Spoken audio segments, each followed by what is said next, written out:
크게 네 가지의 키워드를 뽑을 수 있을 것 같습니다.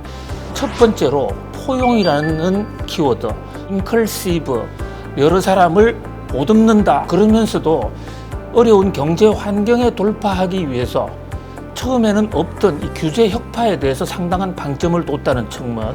두 번째, 혁신, 이노베이션입니다. 현재 있는 구조와 체질을 근본적으로 바꿔서 우리 사회의 생산성을 좀 높여보자. 세 번째 키워드는 저는 공정이라고 보고 싶습니다. 자, 공정이라는 것은 fairness, justice.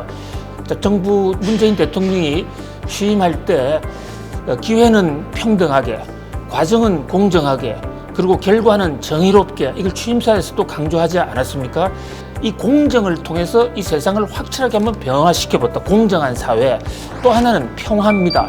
그러니까 한반도에서 그 어떤 경우에도 평화란 것은 선택의 문제가 아니라 우리의 운명이고 주어진 필수 조건이다. 평화가 없으면 경제도 없고 안보도 없고 정치 발전도 없고 문화도 없다.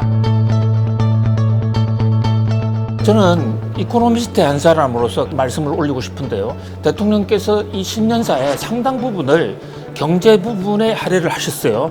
국제 경제 환경이 의도하지 못한 방향으로 많이 흘러갔습니다. 이를테면 무역 전쟁으로 인한 타격이 우리나라가 제일 컸다고 볼 수가 있고요.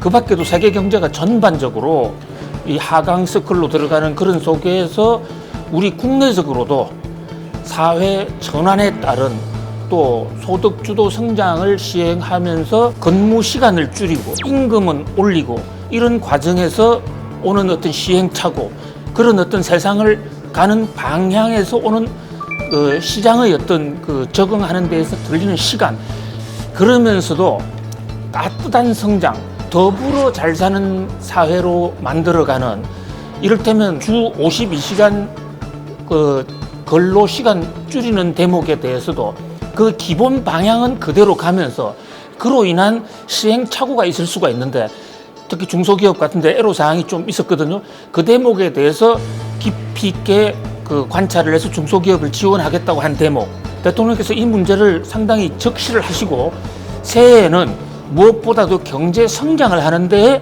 역점을 두겠다 하신 대목이 인상적이고요. 우리 규제 자유지역, 규제 자유지역을 만들면서 새로운 산업이 출발할 때는 아무런 규제가 없이 새로 시작할 수 있겠다 하는 그 대목은 혁신을 달성할 수 있는데 가장 큰 수단 중에 하나고, 지금 기업들이 원하는 가장 핵심 사안이기도 해요. 규제가 늘어나면 기업이 활동을 못하게 되는 그런 측면이 있습니다. 그래서 규제를 할 수밖에 없는 사회적 안정이라든지 또 갈등 해소를 위해서 규제를 할 수밖에 없는 측면도 있지만, 그러한 규제로 인해서 경제가 성장하지 못하는 부분에 대해서도 세심하게 배려하겠다, 정책적 어떤 수단을 강구하겠다, 상당히 바람직하다 이렇게 봅니다. 이제 또 하나는 이제 부동산 정책인데요. 대통령이 투기와의 전쟁을 다시 한번 강조함으로써 부동산을 둘러싼 어떤 투기도 좌시하지 않겠다는 그런 대통령의 강력한 의지를 보여줌으로써 적어도 투기로 인한 부동산 시장의 불안은 퇴임 끝까지 계속 정부가 정책적 노력을 해 가져가겠다라는 그런 보인 대목, 이것도 하나 상당히 인상적이었다고 봅니다. 저는 가장 지금 미진한 대목이 경제 공정화, 경제 민주화라고 봐요. 사회적 갈등이 심해지고 경제적 빈부의 격차가 커지고 이런 부작용이 있었던 것을 잘 알고 있습니다. 문제를 해소해 보고자 하는데 이번 신년사에도 굉장히 역점이 두어졌었어요. 올바른 방향이라고 봅니다.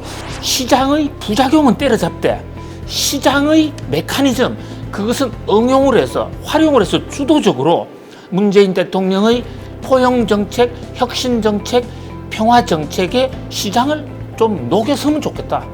이사회 제도라든지, 그죠? 또 일감 몰아주기 그 문제, 사익 편취, 이런 문제 중에 지금 법안은 다 마련이 되어 있는데 이게 법이 통과가 되지 않거든요. 화합을 통해서라도 공정경제, 경제 민주화 쪽에 조금 더 진도가 나가줬으면 하는 그런 생각을 갖고 있습니다.